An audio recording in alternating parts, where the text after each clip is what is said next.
Hello everyone, welcome my channel EVS NEET academy. आज मैं environmental chemistry का very important topic mole concept लेकर आई हूँ, जो वेरी बोरिंग भी है और बहुत सारे लोगों का इसमें थोड़ी सी डाउट भी रहता है, कन्फ्यूजन रहता है कि मोलारिटी क्या होती है, मोल क्या होता है, किस तरह से क्वेश्चन आएंगे और किस तरह से सॉल्व करेंगे।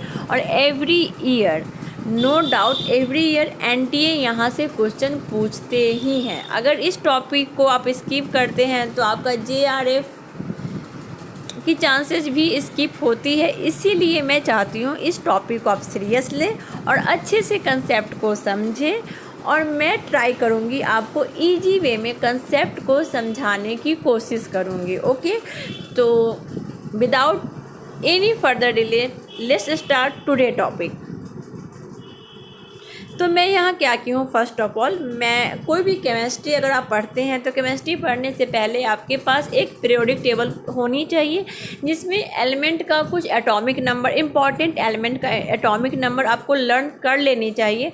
क्योंकि एग्ज़ाम में इम्पॉर्टेंट सारे तो नहीं पूछते हैं, कोई इम्पॉर्टेंट एटॉमिक नंबर से क्वेश्चन पूछते हैं, वो आपको एटलीस्ट याद होना चाहिए और उसका एटॉमिक मास भी आपको याद होनी चाहिए। इससे क्या होगा, अगर मॉलिक्यूलर वेट पूछता है तो वहाँ पे ये एटॉमिक मास आपका काम आने वाला है और इजी वे में मॉलिक्यूलर वेट को फाइंड आउट कर लेंगे। फिर आगे के जाकर सारे नॉर्मेरिकल इससे बनेंगे। इसीलिए मैंने आपको पीरियोडिक टेबल दे दी हूँ। कम से कम एटलीस्ट जो इम्पोर्टेंट है उसको लर्न कर लेंगे, एक बार देख लेंगे, गो थ्रू हो जाएंगे इस पीरियोडिक टेबल का। आप लोगों के पास तो होगा ही, लेकिन फिर भी मैं यहाँ पर दे दी हूँ, एक बार देख लेंगे। ओके, तो पहले चलते हैं मोल की ओर। मोल होती क्या है?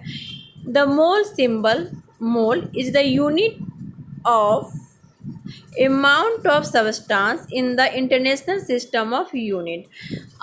किसी भी अमाउंट ऑफ सब्सटेंस का SI यूनिट को हम क्या कहते हैं? मोल कहते हैं। अमाउंट ऑफ सब्सटेंस का SI यूनिट को हम मोल रिप्रेजेंट करते हैं। ओके, और नंबर ऑफ मोल क्या होता है, और इसका फार्मूला से भी क्वेश्चन आते हैं। तो नंबर ऑफ मोल आपको लर्न करना होगा, फार्मूला तो आपको याद करना ही होगा, क्योंकि विदाउट फार्मूला याद किए न्यूमेरिकल बनाना इजी नहीं होता है। तो मैं ट्राई करूँगी आपको फार्मूला यहीं पे लर्न करवाने की कोशिश करूँगी। तो जो फार्मूला गिवन है, number of mole equal to क्या होता है, given weight divided by molecular weight. जो गिवन वेट है divided by molecular weight. Molecular weight बोले ना, मॉलिक्यूलर वेट निकालना नहीं आता है जिन स्टूडेंट को, मैं आपको यहाँ पे समझाने की कोशिश करूँगी, बताऊँगी कि मॉलिक्यूलर वेट का फार्मूला कैसे निकलता है। ओके, और 1 मोल इक्वल टू क्या होता है, एवोगाड्रो नंबर। एवोगाड्रो नंबर क्या होता है, 6.022 into 10⁻23 is the Avogadro number होता है। और n क्या होता है, अगर नंबर ऑफ मोल निकालना, अगर टोटल नंबर ऑफ एटम बोले आपको निकालने के लिए तो क्या निकालेंगे, टोटल नंबर ऑफ एटम बोले निकालने के लिए क्वेश्चन में, तो आप क्या करेंगे, मल्टीप्लाई कर देंगे number of mole into Avogadro number से, तो ये निकल जाएगा आपका टोटल नंबर ऑफ एटम। अगर नंबर ऑफ मोल निकालने के लिए बोले क्वेश्चन में तो क्या होगा, जो वेट दिया होगा given weight divided by molecular wait. और मॉलिक्यूलर वेट निकालते हैं कैसे, जस्ट जैसे एक एग्जांपल के थ्रू समझते हैं। मान लीजिए हमें H2O का निकालना है मॉलिक्यूलर वेट। तो पहले क्या करेंगे, पहले हाइड्रोजन का देखेंगे एटॉमिक नंबर कितना है। हाइड्रोजन का एटॉमिक नंबर 1 है और इसका एटॉमिक मास भी 1 होता है। इसमें कितना मॉलिक्यूल है हाइड्रोजन का, तो यहाँ पे H2 है, 2 मॉलिक्यूल है हाइड्रोजन का, तो 2 से मल्टीप्लाई करेंगे एटॉमिक मास में। ओके, 2 इंटू 1 और प्लस ऐड करते चलेंगे, ऐड करेंगे। ऑक्सीजन सिंगल ऑक्सीजन है और सिंगल ऑक्सीजन का जो एटॉमिक नंबर होता है 8 होता है और इसका एटॉमिक मास क्या होता है, 16 होता है। तो ये 16 कर देंगे। अब सबको ऐड कर देंगे, 2 + 16 हमारा क्या हो जाएगा, 18। तो ये हमारा निकल कर आया, मॉलिक्यूलर वेट निकल के आया। एक बार और देख लेते हैं अदर एग्जाम्पल से। CO2 ले लेते हैं, ईजी देखते हैं। CO2 का कार्बन, सिंगल कार्बन यहाँ दे रखा है, कोई मॉलिक्यूल नहीं, तो सिंगल कार्बन का एटॉमिक नंबर 6 होता है और एटॉमिक मास कितना होता है 12 होता है, तो 12 लिख देंगे प्लस ऐड करेंगे। यहाँ पे ऑक्सीजन के 2 मॉलिक्यूल है, O2 है, 2 मॉलिक्यूल ऑफ ऑक्सीजन गिवन है। एक मॉलिक्यूल का ऑक्सीजन कितना था 16 था एटॉमिक मास, 2 मॉलिक्यूल है तो 2 से मल्टीप्लाई कर देंगे, 2 इंटू 16 आ जाएगा। तो अब ऐड कर देते हैं 12 प्लस 32 कितना आ जाएगा 44 आ जाएगा, हमारा मॉलिकुलर वेट CO2 का आ जाएगा। इस तरह से आप थोड़ा प्रैक्टिस करेंगे, कंपाउंड का नाम लिख कर उसको थोड़ा सा प्रैक्टिस कर लेंगे तो आपको इजी हो जाएगा मॉलिकुलर वेट निकालना। प्रैक्टिस तो आपको करनी ही होगी नो डाउट, विदाउट प्रैक्टिस किए आप न्यूमेरिकल सॉल्व नहीं कर पाएंगे। और इससे क्या होगा, आपका प्रैक्टिस भी बन जाएगा मॉलिकुलर वेट निकालने का और आपको फार्मूला भी लर्न हो जाएगा। ओके, तो इस तरह से आप मॉलिकुलर वेट निकालेंगे। आप एक और देख लेते हैं, 1 एवोगाड्रो नंबर इक्वल टू होता है 1 AMU। ठीक है, तो AMU अगर जहाँ पे लिखा होगा तो उसका होता है एटॉमिक मास यूनिट, तो 1 डिवाइडेड बाई एवोगाड्रो नंबर होता है 1 AMU के बराबर होता है। ठीक है, अब 1 मोल कहीं दे रखा है तो 1 मोल का मतलब क्या होता है अलग अलग सेंस में। ठीक है, एटम के सेंस में क्या होता है, मॉलिक्यूल के सेंस में क्या होता है, गैस के सेंस में क्या होता है, ये सब देख लेते हैं। ठीक है, अगर कोई पूछ ले तो जस्ट नॉलेज के लिए एक बार बेसिक रिवीजन क्लियर तो होना चाहिए, बेसिक कंसेप्ट। मेरा ये कहीं भी अगर आप थ्योरी पढ़ते हो तो सबसे पहले उस थ्योरी का बेसिक पार्ट क्लियर होना चाहिए, तब जाके आप अच्छे से थ्योरी को कंसेप्ट को अंडरस्टैंड कर पाते हैं। ये मेरा ओपिनियन है, आप लोग का पता नहीं। अपना ओपिनियन कमेंट जरूर करिएगा, क्या ओपिनियन है आपका, पढ़ने का क्या ओपिनियन है, किस तरह का ओपिनियन आप रखते हैं पढ़ाई का। थोड़ा सा कमेंट मुझे भी शेयर कीजिए अपनी ओपिनियन, तो मुझे ज़्यादा अच्छा लगेगा। ठीक है, इस तरह की वीडियो आपको पसंद भी आ रहे हैं या नहीं ये भी मुझे कमेंट करके बता सकते हैं। मैं किस तरह का वीडियो लाऊं आपको लिए जो हेल्पफुल हो आपके एग्ज़ाम पर्पज़ से, एग्ज़ाम पॉइंट ऑफ व्यू से, वो भी आप मुझे कमेंट करके बताएं, सजेशन दे, तो मैं और भी आपके लिए जो हो सके मैं लेकर आऊँगी वीडियो। लेकिन आप मुझे पहले बताए तो सही कि आपका रिक्वायरमेंट क्या है, मैं उसके अकॉर्डिंग भी काम करूँ, आप लोगों के लिए भी काम करूँ तो ज़्यादा अच्छा है। जो मुझे इंपॉर्टेंट लगता है वो मैं लेकर अभी आ रही हूँ। आपको भी कुछ चाहिए एक्स्ट्रा तो प्लीज़ मुझे कमेंट करके ज़रूर बताएं। तो अभी हम देख लेते हैं 1 मोल मीन्स मतलब होता क्या है अदर सेंस में। ठीक है, अभी एटम के केस में देखते हैं तो 1 मोल इक्वल टू क्या होता है 6.022 into 10 to the power 6.022 into 10 to the power लिखा हुआ है यहाँ पे 23, या पावर है, पावर 23 है ग्राम एटॉमिक मास होता है, ये एटम के केस में होता है। ठीक है, फिर जो मॉलिक्यूल के केस में क्या होता है 1 mole 6.022 into 10 to the power 23 molecule gram molecular mass होता है। और फिर क्या होता है गैस के केस में क्या होता है 6.022 into 10 to the power 23 particle होता है। Volume of 1 mole equal to कितना होता है 22.4 लीटर होता है। गैस के केस में अगर होगा तो जो वॉल्यूम होगा 1 मोल का कितना होगा 22.4 लीटर STP पे देखेंगे। कोई भी जब हम गैस का लेते हैं वैल्यू वॉल्यूम का तो मैं STP पर लेते हैं, और STP का फुल फॉर्म क्या होता है standard temperature and pressure condition होता है। तो इसको आप लर्न कर लेंगे, पूछ सकता है न्यूमेरिकल यहाँ से, यानी ऑब्जेक्टिव भी पूछ सकता है, कुछ किसी भी तरह से घुमा कर और क्वेश्चन पूछता है। अगर कंसेप्ट क्लियर है तो आप आंसर ज़रूर देंगे। ये मेरा क्योंकि मैं जो एग्ज़ाम दी हूँ उसके अकॉर्डिंग मैं बता सकती हूँ। अगर आपका कंसेप्ट क्लियर है, आपका थ्योरी क्लियर है, बेसिक क्लियर है, अगर क्वेश्चन किसी भी तरह से पूछें तो आप उसका आंसर ज़रूर देंगे। ये मैं अपने पर्सनल एक्सपीरियंस के साथ कहती हूँ, क्योंकि मैंने जब मैं एग्ज़ाम दी हूँ तो अपने एक्सपीरियंस मैं आपको बता रही हूँ कि अगर आप अच्छे से कोई भी टॉपिक को पढ़ते हैं ना तो मैं गारंटी लेती हूँ कि आप वो एग्ज़ाम ज़रूर क्रैक करते हैं।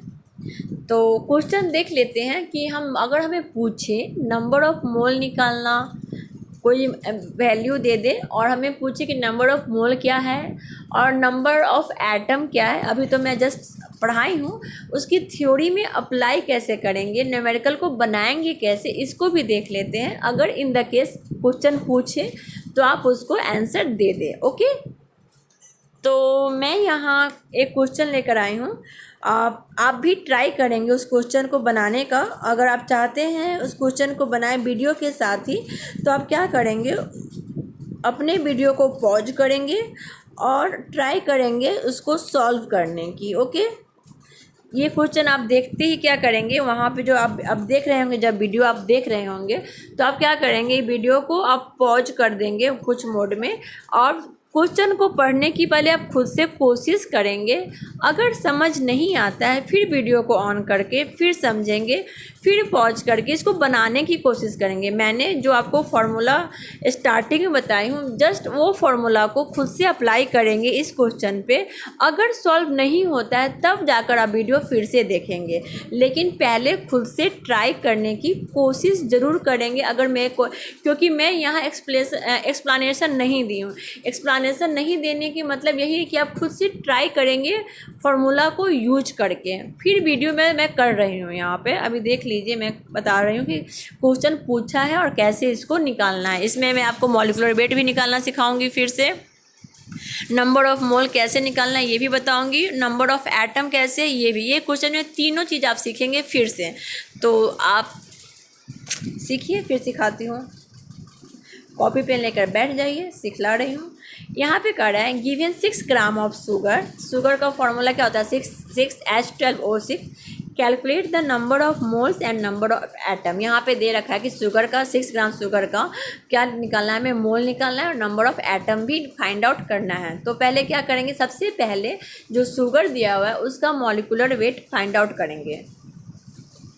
मॉलिक्यूलर C6 है, तो यहाँ पे 6 मॉलिक्यूल है कार्बन का, तो 6 से मल्टीप्लाई करेंगे 12 हो जाएगा। 12 हाइड्रोजन का मॉलिक्यूल है, 12 × 1 कर देंगे, अब प्लस 6 है ऑक्सीजन का मॉलिक्यूल, तो 6 × 16 कर देंगे, तो क्या आ जाएगा 72। 12 मल्टीप्लाई ऐड करने को कितना आ जाएगा, 180 आ जाएगा हमें, हमारे पास आंसर। ठीक है, अब इसको हम क्या करेंगे, कैलकुलेट। अब हमारे पास 180 आ गया, मॉलिक्यूलर वेट तो निकल गया। अब हमें निकालना होगा नंबर ऑफ मोल निकालना है। तो नंबर ऑफ मोल निकालने के लिए क्या करेंगे, given weight divided by molecular wait. Okay, given weight कितना दे रखा है, 6 ग्राम ऑफ शुगर, 6 शुगर का वेट कितना दे रखा है 6 ग्राम, तो 6 डिवाइडेड बाई 180 कितना आया, 6 डिवाइडेड 180 करने के बाद आप कैलकुलेट कीजिए कितना आएगा।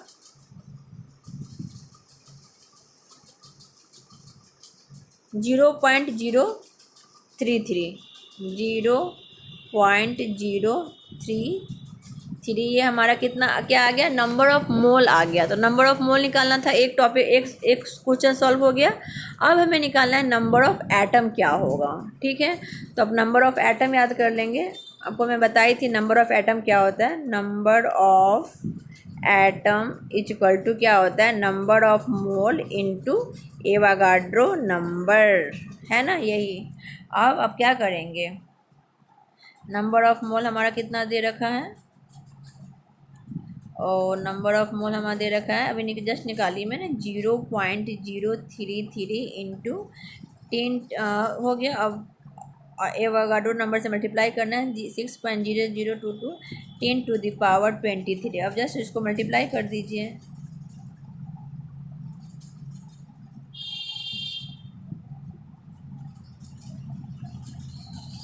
आ, 0.33 इंटू 6.022, तो 1 कितना आया, 1.98 into 10⁻23। This is the my answer. तो आप क्या करेंगे, इस तरह से क्वेश्चन आएंगे एग्जाम में और आपको सॉल्व करना होता है। बस आपको देखिए, इसमें कुछ करना नहीं था, फार्मूला याद था, फार्मूला पे जस्ट पुट ऑन करके बना लिए, तो फार्मूला कितना हेल्पफुल हो गया। अगर फार्मूला याद नहीं रहता तो यही क्वेश्चन हमारा सरदर्द बन जाता, ना चाहते हुए भी ये क्वेश्चन को स्किप करना पड़ सकता था और ये 2 नंबर हमें छूट जाता। तो आप क्या करेंगे, मैंने तो आज नॉर्मली आपको बेसिक क्लियर किया है मोल के बारे में। नेक्स्ट वीडियो में मोलारिटी, नॉर्मलिटी, जेड फैक्टर, के फैक्टर सब कुछ मैं पढ़ाऊँगी इन डिटेल्स में। तब तक आप क्या कीजिए, इस वीडियो से अपने नोट्स को रिवाइज कीजिए। फिर मैं कल मिलती हूँ आपको, इसी वीडियो का आगे पार्ट 2 लेकर आऊँगी। उसमें और भी जो भी एग्ज़ाम पॉइंट ऑफ व्यू से जो भी मुझे हेल्पफुल है क्वेश्चन भी लेकर आऊँगी और आपको सॉल्व करने का, जैसे इस तरह से यहाँ पे सॉल्यूशन करवाई हूँ, सॉल्व करवाई हूँ, वहाँ भी करवाऊँगी। तो आपको क्या करना है, आज इस वीडियो को रिवीजन कर लेना है। मिलते हैं कल वीडियो में अदर कंसेप्ट के साथ, ठीक है। तब तक अपना रिवीजन कंटिन्यू रखिए। Thank you so much, bye bye.